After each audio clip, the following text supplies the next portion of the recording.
Bukod sa marami tayong naging national team, marami ring problema at issue ang ating national team ngayong taon. Kaya naman ngayong on the line na ang pwesto ng Pilipinas sa 2025 FIVB Women's World Volleyball Championship. Kailangan na ng Pilipinas ng solidong koponan. 2024 Philippine Women's Volleyball Team, ang best possible 32-man pool ng national team. Collab ng pro players at UAAP stars. Pero bago yan mga ka-V-Heads, huwag kalimutang mag-subscribe at i-click ang notification bell para updated ka sa aking latest videos. As early as now, siguro ay dapat nang magplano ang PNBF, lalo na ang National Team Committee para sa mga international tournaments next year. The best nga kung makakabuo ng 32-man team pool para mas maging solid yung pagpili sa lineup na ipapadala sa bawat torneo. At oras na nga rin siguro para paghaluin ang best of the best mula sa Pro League ng PVL at UAAP. At narito nga ang best possible 32-man team pool ng ating Philippine Women's Volleyball Team simula 2024. Disclaimer lang mga ka-V-Heads na ito ay personal pick at opinion lamang ng writer. Kung meron nga kayong sariling lineup, hindi na kailangan mang-bash at mang-down ng players. Comment down below na lang ang napupusuan nyong national team players. Simulan natin sa wing hitters sa outside position. Meron tayong 8 players. Una, Alyssa Valdez. Time and time again ay pinapatunayan ni Valdez na isa pa rin siya sa most efficient player ng bansa. And I think well needed din yung composure, maturity at leadership na maiaambag niya sa team. Ces Molina. Well, she's not the MVP last conference for nothing. Well-rounded nga rin yung laro nito. Gretzel Soltones. For me, isa nga siya sa best defensive wing hitters ng bansa na may maganda ring opensa. Tandaan din natin na si Soltones ang best tandem noon ni Valdez sa Under 23. Cici Rondina. Sa tingin ko nga ay lahat naman ay agree dito. Despite the height disadvantage, pinakita nga ni Cici na kaya niyang makipagbardagulan sa international stage. Gemma Galanza. Isa nga rin siya sa all-around players na kailangan ng pambansang koponan. Siya nga yung best scorer ng Pilipinas noong 2022 AVC Cup. Malungkot lang dahil may mga rumors na posibleng hindi na nga ito bumalik sa pambansang koponan. Eya Laure. Oras na nga para bumalik siya sa national team. Si Eya nga, yung do-it-all type ng player, and imagine kung gaano na yung improvement niya mula sa impressive 2019 SEA Games appearance. Angel Canino. Well, we can all agree na sila ni Belen ang best tandem na pwedeng mahugot sa UAAP stars. Grabe, yung offensive prowess na kaya nitong dalhin sa team and probably the tallest outside hitter on the list. And last but not the least, Bella Belen, ang pinaka well-rounded UAAP star. Marami na rin siyang napatunayan sa international stage at her young age.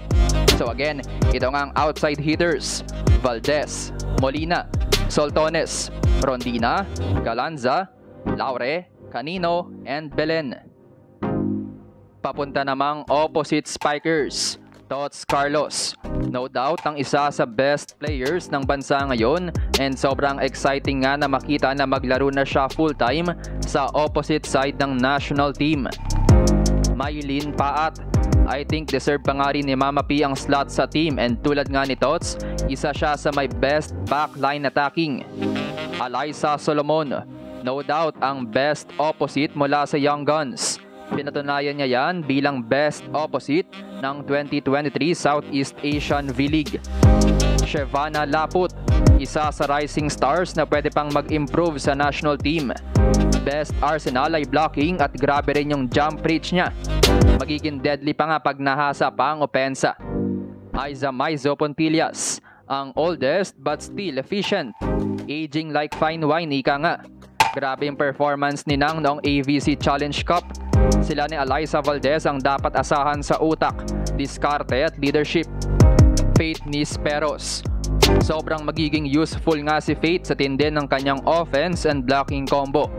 At sa tingin ko nga ay mas efficient siya sa opposite kaysa sa outside. Again, ito yung final list ng opposite spikers: Carlos, Paat, Solomon, Laput, Maizo Pontillas at Nisperos. Para naman sa middle blockers, Majoy Baron. Nangyari na nga yung iniintay nating pagbabalik ng kanyang laro. pamatay na ulit ang blocking niya. Rose Doria. Grabe pa nga rin ang efficiency ni Doria sa blocking and productive rin ito pag uminit sa opensa.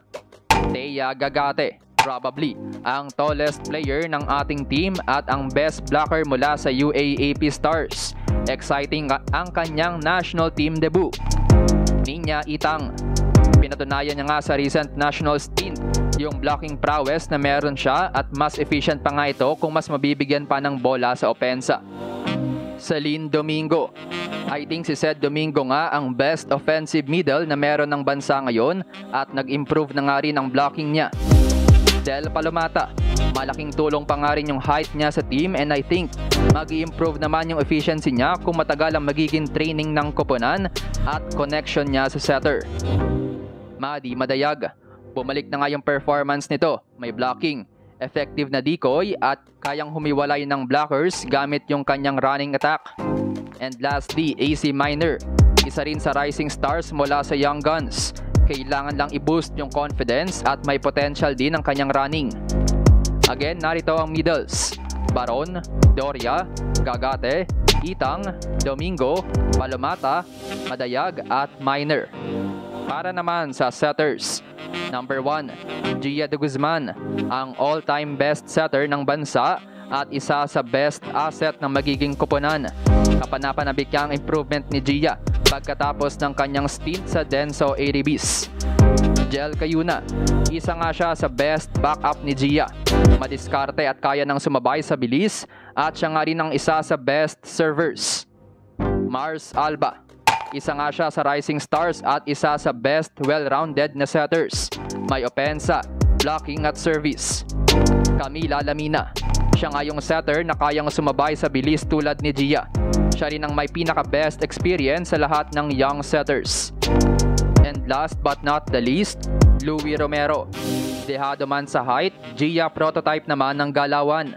Para sa akin, siya nga ang may pinaka-madiskarteng setter ng bansa after ni Gia. Again, ang listahan ng setters: De Guzman, Cayuna, Alba, Lamina at Romero. Lastly, ang liberos. Don Macandili.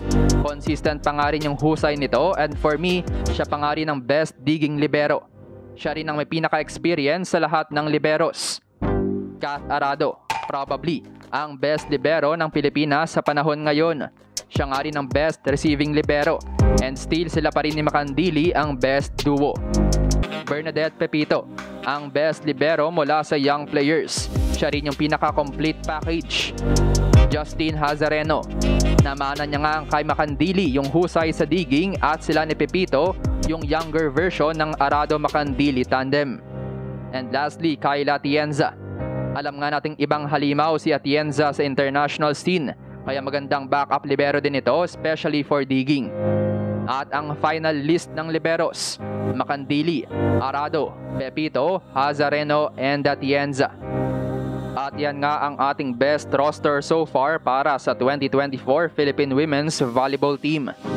Sana nga ay maging consistent na sa pagbuo ng pool at paggawa ng Team A at Team B. Siguro idagdag na lang din sina Kalay Mau at Alohi Robbins Hardy kung sakaling babalik pa sila sa Pilipinas. Sana lang talaga ay mas maging competitive na tayo next year para hindi naman maging kolelat pagsampa ng World Championship.